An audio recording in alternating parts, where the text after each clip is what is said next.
วัน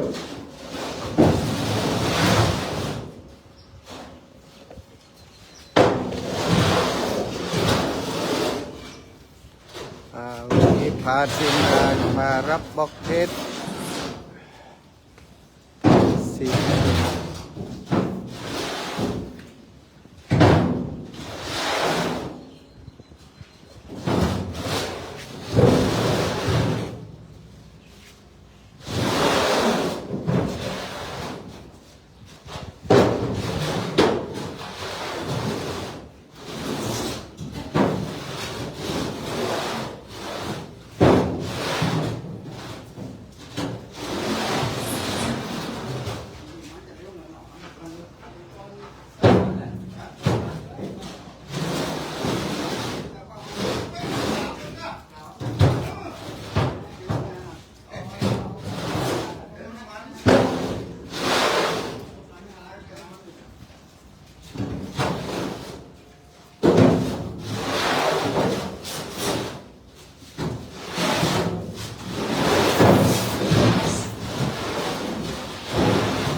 ล่าสุดทหารมาเอาอย่าง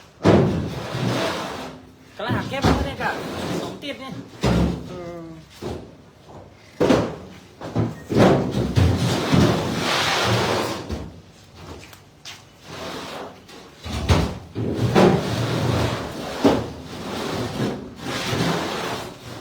เขาเนี่ยเอาไปวะเนี่ยเอาไปตั้งขายแดงเลยไปแบกบังเกอร์ไปแบกบังเกอร์เลยกอไปหมดเลยนี่บังเกอร์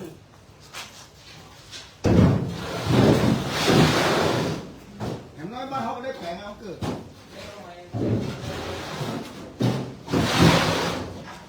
มีเทวเนาะเปลี่ยนงบก็นี่ไง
ถ้าเขาไม่เข้าใจแล้วมันจะแป๊ะ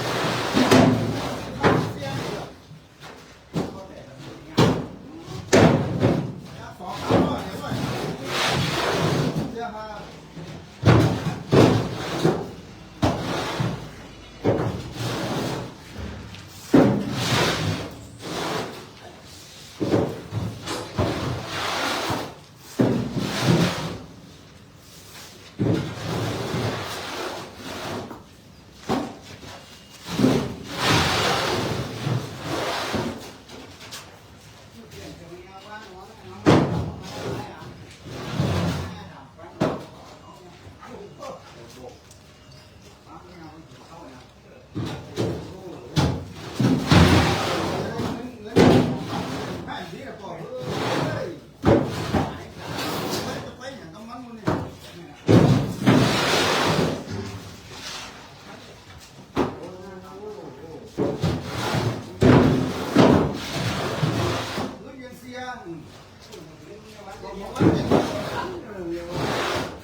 ถึง2 วันให้ดูเลย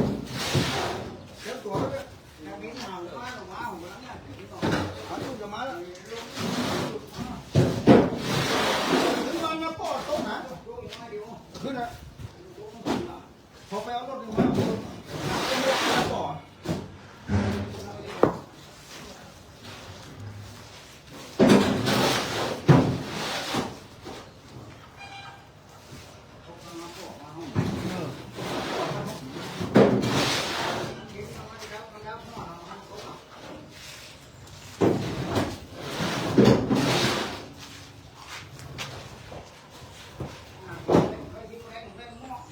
นี่เหรอมึงเข้ามามดแดงมันไปได้มาถามอ่ะกินของข้าวมาแล้วแล้วไปพม่ากินน้อยมีงานเหรออยู่ในคน ย่างข้าวมาด้วย ตึ้งแล้วตึ้งแล้ว ป้าจ๋าเอาหน้าครับมาจ๋ามาจ๋าโอ้โหเดี๋ยวงั้นเนาะให้เขาเลยนะ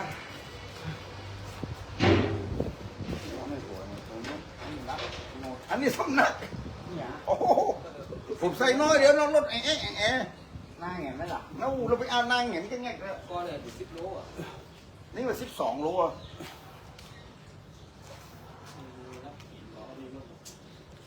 แล้วแมวนี่กับไปกอบอกกุ้มไปมีอย่างนี้เอารถใส่ได้น้อยเดียวรถแง่เก่าน่ะ โอ้มันนักแล้วงานนี่อ่ะ รถดำว่ะแต่รถดำน้อย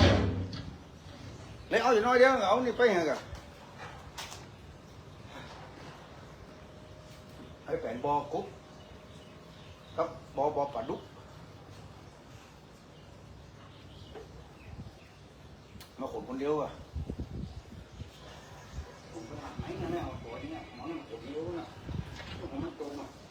แต่เขาเอาไปเลี้ยงหมดนะไปเลี้ยงนะจะหมดเลี้ยงโซ่แต่มันนัก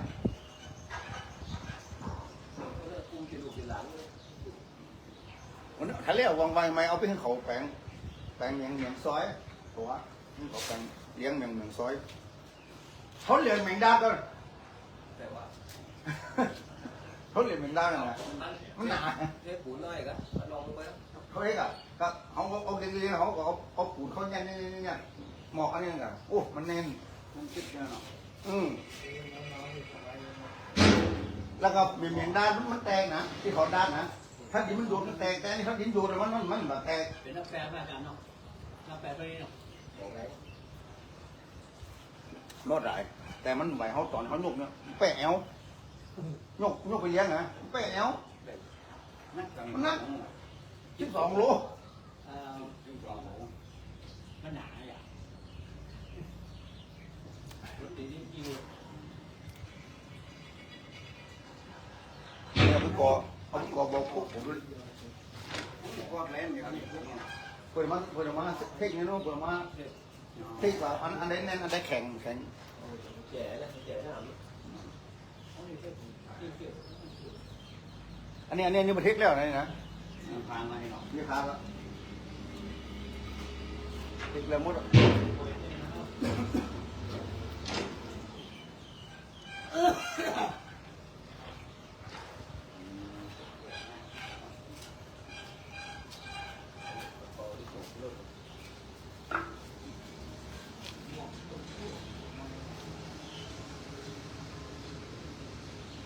ก็เจ้าของรูปบอกนะเนาะ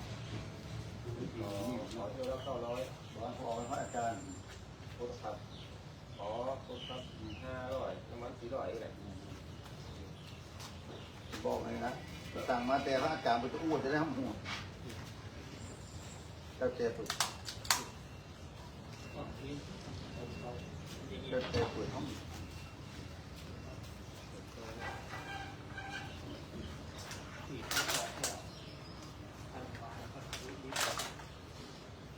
แต่วันนี้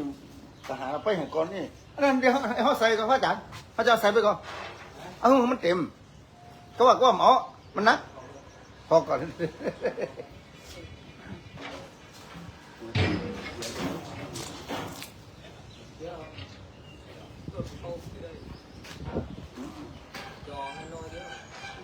เนี่ยยกมาเนี่ยใส่เนี่ยก็ยกมาใส่เนี่ยก็ลงนี่ลูกนี่แหละนะเดี๋ยวเขาเอาไปให้กันเลยต้องมาเพ่กันไม่ง่าย ไปฮะเด็กเขาเข็นมาแล้ว เดี๋ยวขยับลูกใส่นี่ก่อน ใส่นี่ก็ เอาขาเราเก็บไว้ก่อนแล้ว อะไรให้ก่อนกันเลยล่ะ อ๋อเอาขึ้น อันนั้นมีงูลายเลยเนาะงูลาย เดี๋ยวผม